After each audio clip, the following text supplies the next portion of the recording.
The grand chamber of the Galactic Council buzzed with nervous energy. Hundreds of different alien species filled the circular room, their worried whispers echoing off the tall crystal walls.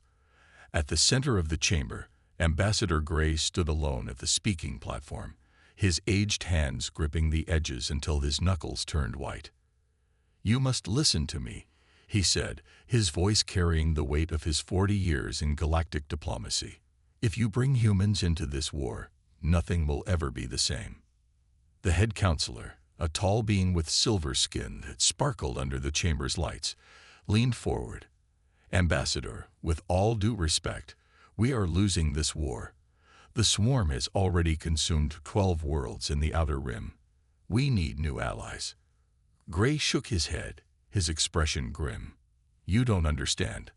I've spent the last 15 years studying Earth and its people. They're not like us. They don't think like us. They don't fight like us." A low murmur spread through the chamber. Another council member, round and blue-skinned, spoke up. "But they're barely a level 3 civilization. They haven't even colonized their own solar system yet. Surely they can't be that dangerous." "That's exactly why we should be careful," Gray replied. He pressed a button on the platform, and a hologram appeared above him. It showed scenes from Earth's history, battles, inventions, and achievements. Look at their history. In just 300 years, they went from horse-drawn carriages to space stations. In less than 70 years, they went from their first powered flight to landing on their moon. The images changed to show various human conflicts. But it's not just their speed of advancement that concerns me. It's how they think about warfare. Every species in the Council follows the rules of engagement we established thousands of years ago. Humans don't think in terms of rules. They think in terms of winning. "Isn't that what we need?" asked the head counselor. "The swarm is destroying everything in its path. We need someone who can think differently." Gray laughed, but there was no humor in it. "Different? Let me show you different." The hologram changed again, showing human military history. When humans fight, they don't just use weapons. They use everything. Weather, terrain, psychology, deception. They turn their weaknesses into strengths. They study their enemies and adapt. And most importantly, they never, ever fight fair. "But they'll be using our technology, following our command structure," another council member argued. "No, you don't get it." Gray's voice rose with frustration. "Give humans a defensive shield. They'll find a way to turn it into a weapon. Give them a medical scanner. They'll modify it to detect weak points in enemy armor. Every tool, every technology, every piece of knowledge we give them, they'll look at it and ask, 'How can this help us win?'" The chamber fell silent as the images continued to play above them. Gray took a deep breath, trying to calm himself. "I'm not saying humans are evil. They're not. They can be incredibly kind, creative, and caring. But when they fight, when they really fight, when they believe their survival is at stake, they become something else entirely." The head counselor studied Gray for a long moment. "Even if what you say is true, do we have a choice? The swarm grows stronger every day. We need solutions, Ambassador." Gray lowered his head, his shoulders sagging. "Then at least let me give you one final warning. If you do this, if you bring humans into this war, don't try to control them. Don't try to make them fight like us. Because if you do, you'll fail, and you'll only make them more determined to do things their way." He looked up at the council, his eyes meeting each member's gaze. "And remember this. Once humans learn there are more worlds out there, once they understand the true scale of the galaxy and its threats, they'll never go back to being that simple level 3 civilization you think they are. You won't be unleashing a weapon into this war. You'll be unleashing a force of nature." The council chamber remained silent as Gray stepped down from the platform. As he walked toward the exit, he heard the head counselor call for a vote. He didn't need to stay to know the outcome. They would vote to contact Earth, of course. They were desperate, and desperate beings rarely heed warnings. As the doors closed behind him, Gray whispered to himself, "May the stars help us all." Admiral James Stone stood at the window of his office at Naval Command, staring at the night sky. It was different now, knowing what was up there. The stars no longer looked peaceful. They looked like doors waiting to be opened. 3 days had passed since the massive alien ship appeared in orbit around Earth. 3 days of constant meetings, arguments, and discussions about humanity's future. Now, it was time to make a decision. "Sir," his assistant called from the doorway, "they're ready for you in the conference room." Stone nodded, straightening his uniform. "Time to change history," he muttered. The conference room was packed. Military leaders from every major nation sat around the massive table, while scientists, politicians, and advisors lined the walls. At the head of the table, 2 alien representatives waited. Tall beings with silvery skin that seemed to shimmer under the lights. "Admiral Stone," the lead alien spoke through a translator device, "has Earth reached its decision?" Stone took his seat, placing a folder on the table. "Before we give our answer, I want to make sure we understand everything correctly." He opened the folder and read from his notes. "You're offering us faster-than-light technology, advanced medical knowledge, and access to your defensive systems." "Correct. In exchange, you want us to join your war against an enemy called the Swarm, which has already destroyed 12 worlds and shows no signs of stopping." "Also correct." The alien leaned forward. "We've studied your species, Admiral, your adaptability, your creativity in solving problems. These are traits we need." An older general spoke up from the other end of the table. "What aren't you telling us? Why come to a primitive species like us for help?" The aliens exchanged glances before the second one spoke. "Because you fight differently. Our civilizations have followed the same patterns of warfare for thousands of years. The Swarm is breaking those patterns, and we don't know how to adapt." Stone smiled slightly. "If they only knew how much of human history was about adaptation in warfare. And if we say yes, what happens to Earth? Your world will be protected by our shield technology. Your people will be trained in using our systems. You will have a seat on the Galactic Council." The room burst into excited whispers. Stone raised his hand for silence. "And if we say no?" The alien's expression turned grim. "The Swarm consumes all in its path. Even if we survive, they will eventually reach Earth. You will face them alone." Stone looked around the room, meeting the eyes of each Earth representative. They had spent days debating this moment. Some wanted to reject the offer, to keep Earth isolated and safe. Others saw it as humanity's greatest opportunity. In the end, the decision had been surprisingly unanimous. "We accept," Stone said firmly, "but we have conditions." The aliens straightened in their seats. "Conditions?" "Yes. First, we want complete access to your technical database, not just military systems. Second, we want to train our own way, using our own methods. Third, we want the right to modify any technology you give us as we see fit." "That's unusual," the lead alien said slowly.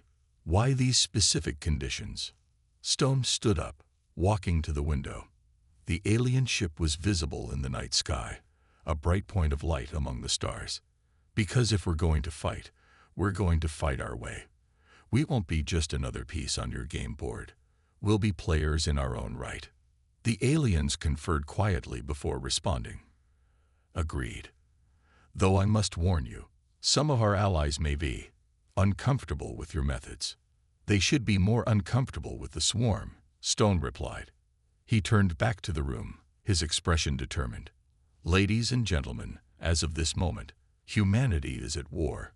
Let's show the galaxy what that really means." As the room erupted in activity, Stone caught a glimpse of his reflection in the window. Behind him, the aliens were already bringing out data tablets, eager to begin the knowledge transfer. They had no idea what they had just unleashed. In the coming months, they would learn that humans didn't just fight wars, they revolutionized them. and the galaxy would never be the same. The alien instructor stared in horror at what the humans had done to his perfectly good shield generator. Where there was once a sleek, silver device designed to create protective barriers, there now stood a mess of modified parts with extra wires and new components sticking out at odd angles. "What have you done?" he asked, his translator barely keeping up with his distress. Captain Rogers grinned, running her hand along the modified device. "We improved it. Watch this." She pressed a button, and the shield activated. But instead of forming a stable bubble around them, it pulsed outward in a powerful wave, knocking over all the training dummies in the room. "That's not what it's supposed to do." The instructor's skin changed from silver to a pale blue. "Shields are defensive tools. Everything's a weapon if you think about it right," Rogers replied. "Besides, sometimes the best defense is a good offense." This scene played out across dozens of training facilities around Earth. In every base, in every lab, humans were taking alien technology and reimagining its potential. The aliens had expected the humans to need months to learn their basic systems. Instead, within weeks, humans were already modifying everything they touched. In the main research facility, Dr. Walker led a team that had turned a simple medical scanner into a device that could detect weak points in swarm armor. "See," he explained to a group of stunned alien observers, "if we reverse the quantum field and adjust the frequency, we can see exactly where their shell is thinnest." "But it's meant to heal people," one observer protested. "And it still can," Walker assured them. "We just gave it some extra features. Knowledge is power, after all." Admiral Stone watched all of this from his new office in the Joint Command Center. Reports came in daily of new improvements to alien tech. Some made him laugh, others made him worry, but all of them proved that humanity was doing exactly what he'd expected, changing the rules of the game. A knock at his door interrupted his thoughts. It was one of the alien commanders, looking troubled. "Admiral," the commander said, "we need to discuss your training methods." Stone gestured to a chair. "What seems to be the problem?" "Your people. They're not following the standard protocols. They're not just learning our systems, they're changing them. That cargo transporter you gave to your special forces, they've modified it to work as a tactical insertion device.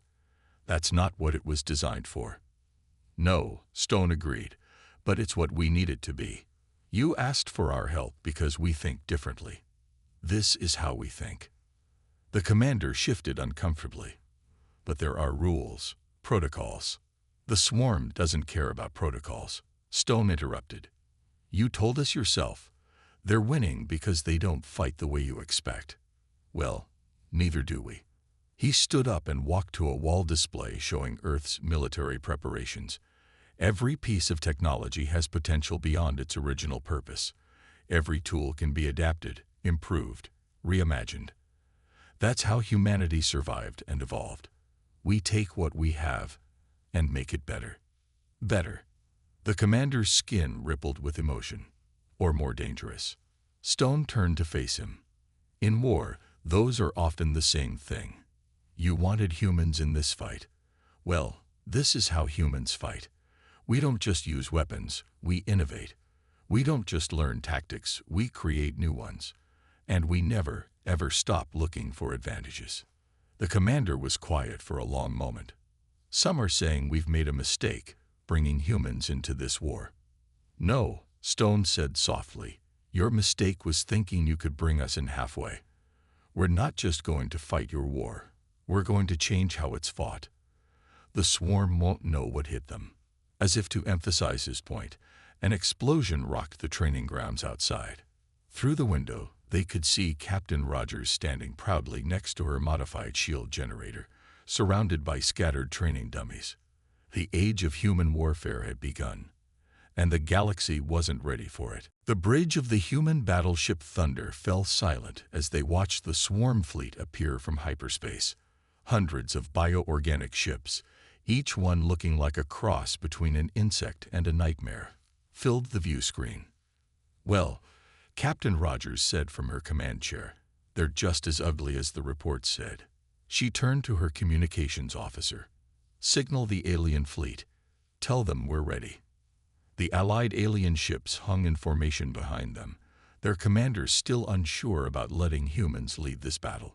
But after 3 months of arguing, Admiral Stone had won them over with a simple argument. You've tried your way. Now try ours. Swarm ships are moving into attack formation, the sensor officer reported. Standard pattern, just like the briefing said. Rogers smiled. Time to show them something they've never seen before. She opened a channel to the fleet. All ships, Operation Trojan Horse is go. Remember your training and stick to the plan. The swarm fleet advanced, their ships moving in perfect, predictable formations. They had fought thousands of battles this way, and they always won. But they had never fought humans before.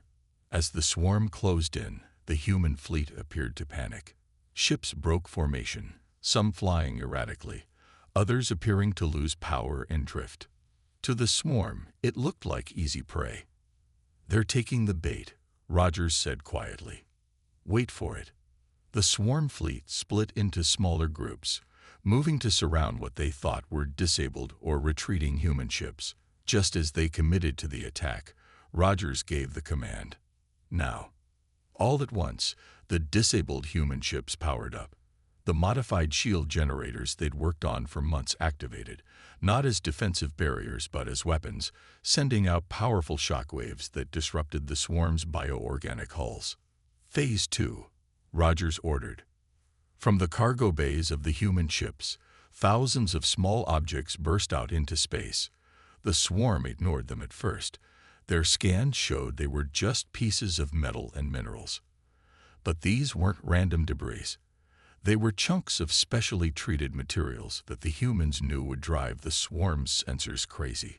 Their formation is breaking, the tactical officer reported with satisfaction. Their ships are starting to chase the decoys. Phase 3, Rogers commanded. Let's show them why you don't fall for human tricks. The retreating human ships suddenly turned back, their engines pushing them to speeds the aliens had said were unsafe. Modified medical scanners, now turned into targeting systems, highlighted weak points in the swarm's armor. Every human gun opened fire, not at the swarm ship's main bodies, but at the exact spots where their shells were thinnest. From his command center, Admiral Stone watched the battle unfold. Next to him, the alien commanders stared in amazement as the mighty swarm fleet fell into chaos. This is not how battles are fought, one of them said. No, Stone agreed. This is how they're won. The battle lasted less than an hour. When it was over, half the swarm fleet was destroyed, and the rest were retreating in disorder. The human ships had suffered damage, but not a single one was lost. Captain Rogers' voice came over the command channel, sounding tired but proud. Admiral, the enemy is in full retreat. I think they got the message. And what message is that, Captain? That they're not the only ones who can break the rules of engagement. She paused. Should we pursue? Stone looked at the alien commanders, who were still trying to process what they had just witnessed. No, let them run. Let them tell their hive what happened here. Let them learn what we already know. And what's that, sir?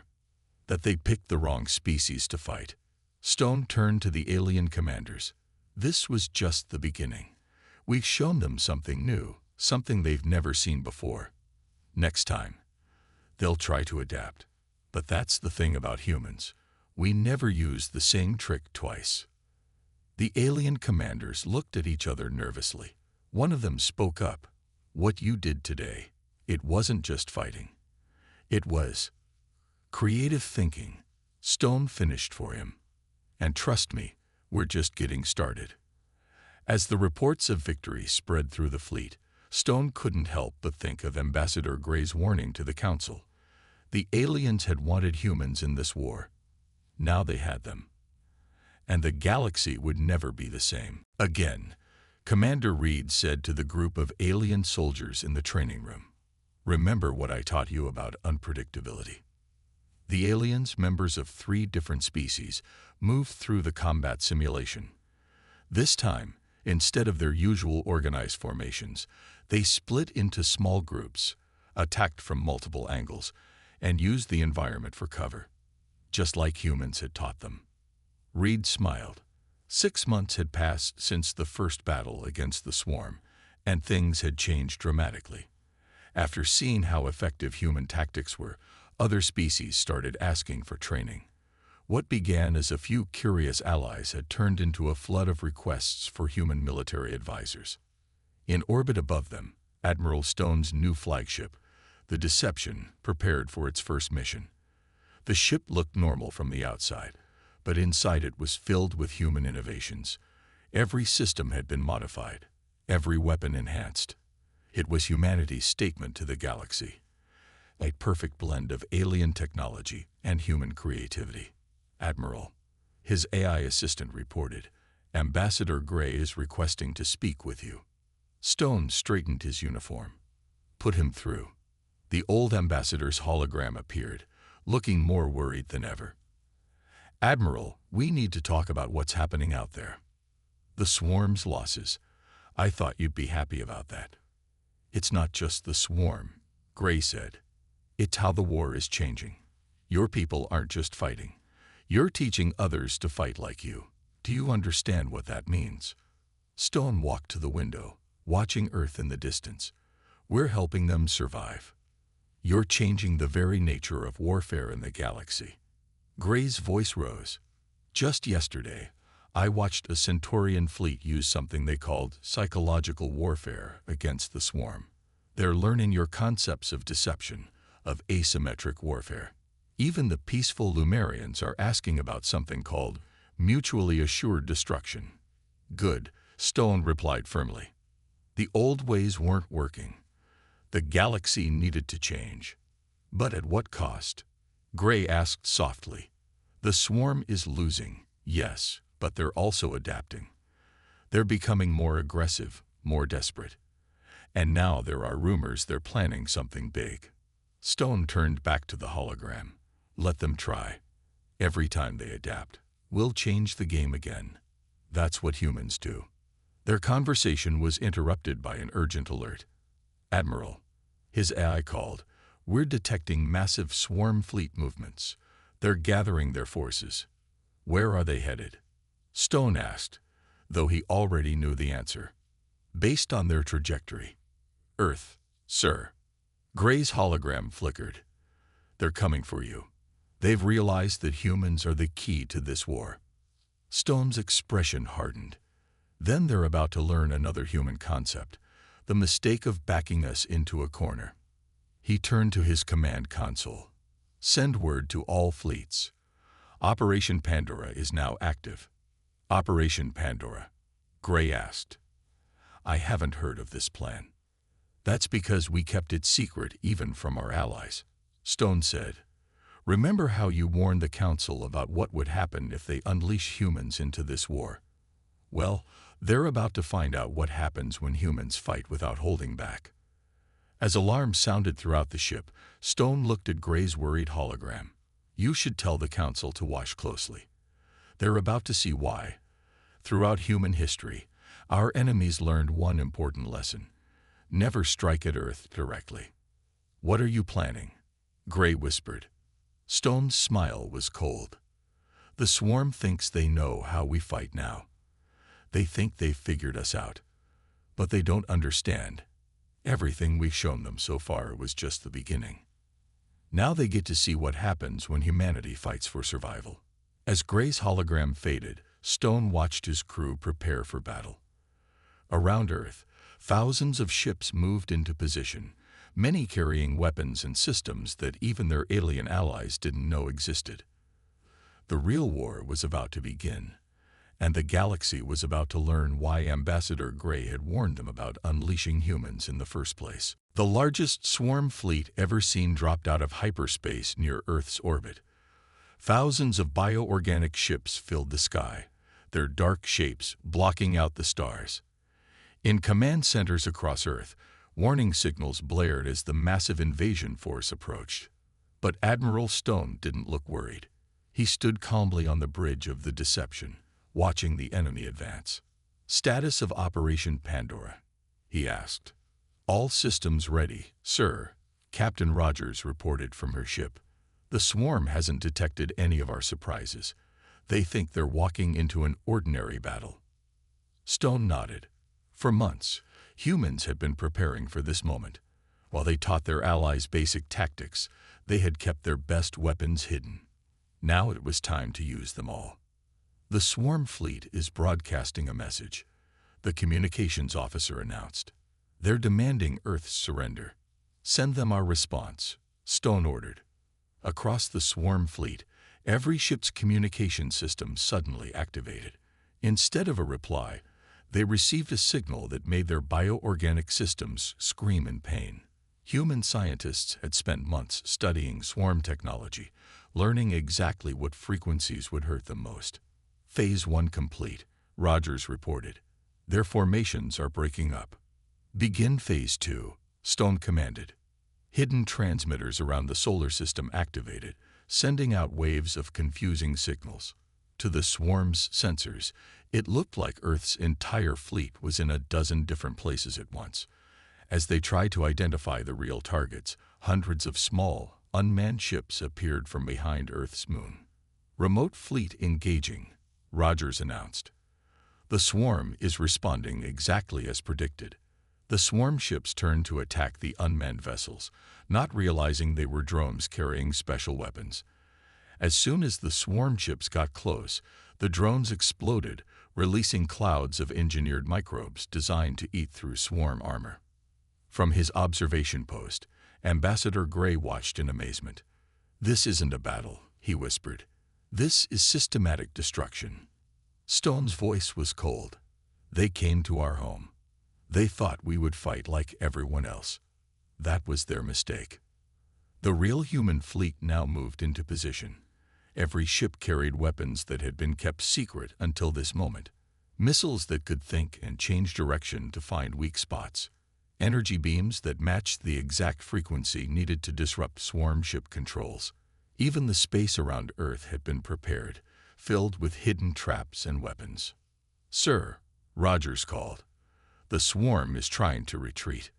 "Not this time," Stone replied. "Launch the hunters." From Earth's surface, thousands of small, fast ships took off.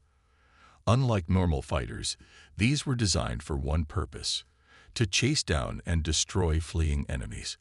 They carried special engines that humans had developed by studying swarm technology, allowing them to match the enemy's speed. The swarm tried to escape, but everywhere they turned, they found another human trap waiting. Their mighty fleet, which had terrified the galaxy for so long, was being torn apart by weapons they had never seen before. "Admiral," Gray's voice came through the comm. "I've never seen anything like this. You're not just defeating them. You're destroying their ability to fight back." "That's the point," Stone answered. "On Earth, we learned long ago that when someone threatens your home, you don't just win the battle. You make sure they can never threaten you again." As the last swarm ships were hunted down, Stone turned to his crew. "Send word to all human forces. Phase 3 begins now. It's time to take this war to the swarm's territory." Gray's voice shook slightly. "What exactly is Phase 3? Stone's expression was grim. "The part where we show the galaxy why you should never, ever make humanity fight for survival. Because when we do, we don't just fight to win. We fight to end the threat completely."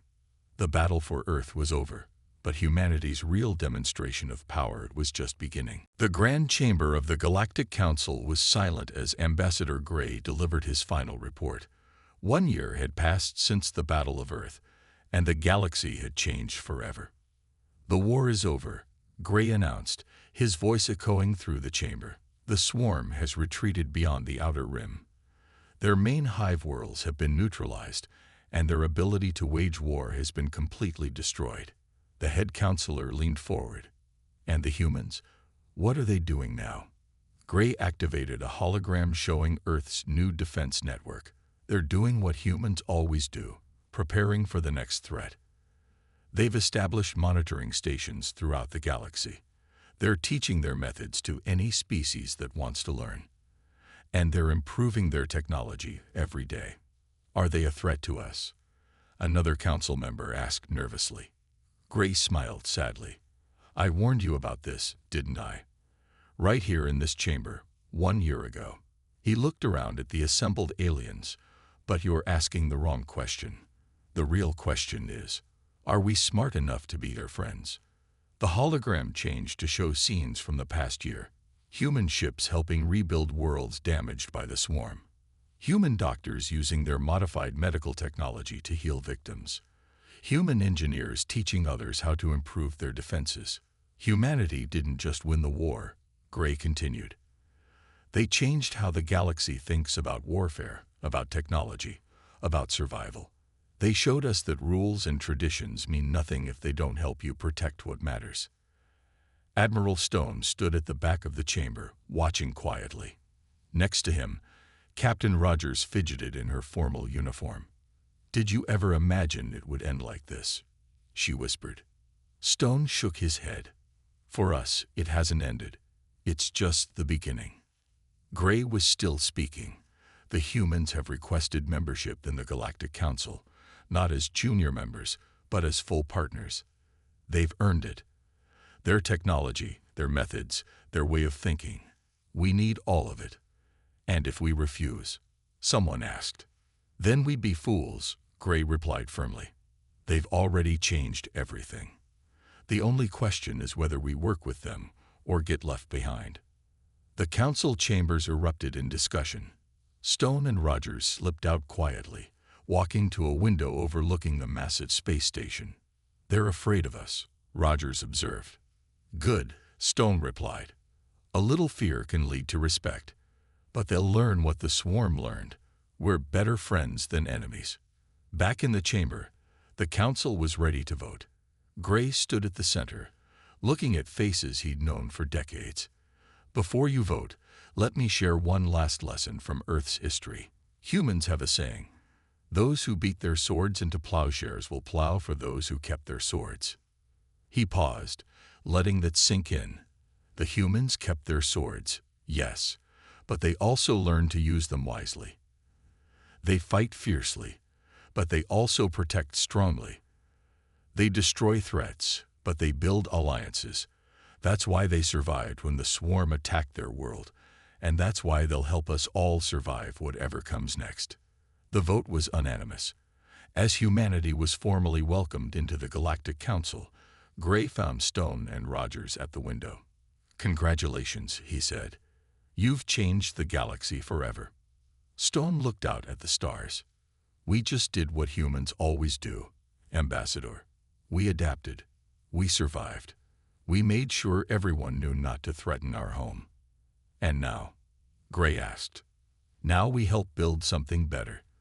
But we'll keep our weapons sharp, just in case. Stone smiled. After all, the galaxy's a big place. Who knows what else is out there? As they watched ships come and go from the station, human vessels mixed with alien ones, Gray thought about his warning from a year ago. He had been right about humans changing everything. But maybe, just maybe, that change was exactly what the galaxy needed. The end.